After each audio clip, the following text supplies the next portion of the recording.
Et ben, le mot compassion, après Nietzsche, a très mauvaise presse. Hein, mais je ne sais pas si. Moi, je reviens au langage, au mot. Qu'est-ce que c'est que la compassion?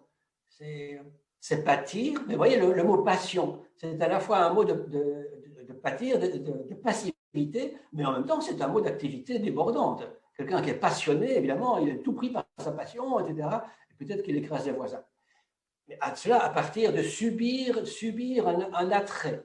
Alors, je vois dans la compassion ce qu'est l'affection. Mais il y a le mot, la passion avec autrui. Avec autrui. Et pour ça, au fond, qu'est-ce que cherche à faire le professeur de philosophie, sinon à susciter la compassion avec les étudiants, une passion si, quelque chose comme ça, quoi.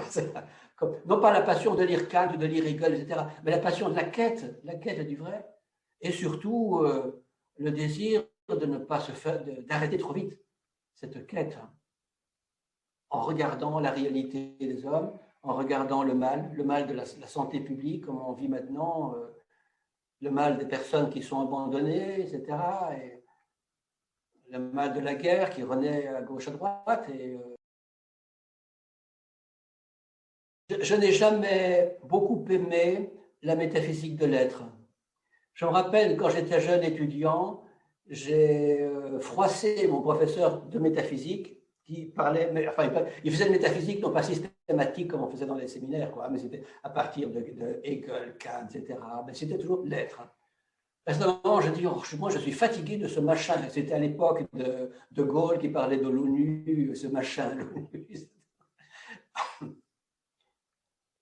Jusqu'au moment où j'ai repris à partir de Heidegger, et puis aussi de ce que j'avais fait dans le Moyen-Âge aussi, qui m'avait un peu ouvert les yeux sur ça, et des déterminations qui viennent de ce qu'on appelle une grammaire spéculative, qui a été formalisée au XIVe siècle par un certain Thomas de Erfurt, que Heidegger a pu connaître quand il a fait son doctorat sur Duns Scotus, sur les catégories de Duns Scotus.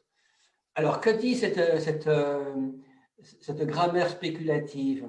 Bien, un verbe, ce n'est pas un substantif. Être, ce n'est pas étant. Ça, c'est donc la différence ontologique dont parle toute la philosophie contemporaine maintenant, après Heidegger. Hein.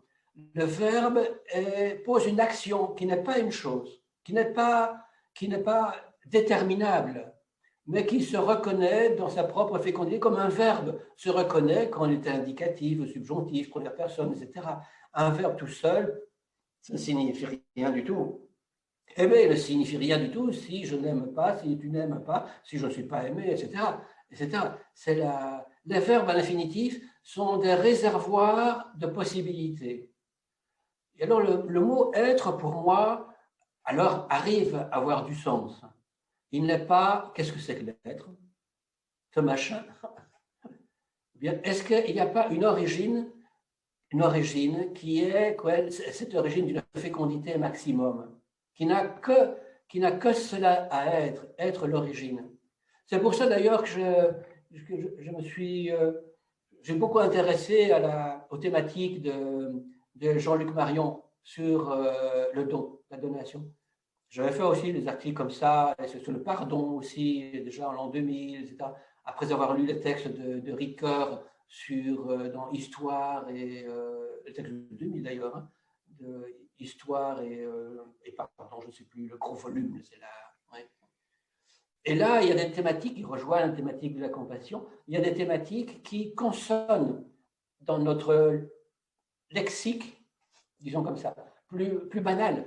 Il y a des thématiques qui consonnent avec une très grande profondité des termes. Si on les prend à la manière de cette grammaire spéculative, qui reconnaît que les verbes ont des statuts ontologiques différents et qui sont très importants. Et le verbe comme verbe, il n'a pas de statut ontologique, ce n'est pas un étant. Ontologique, c'est le discours sur l'étant. C'est autre chose. En ce sens-là, il est vraiment métaphysique, si on peut dire. Et je retombe sur mes pattes.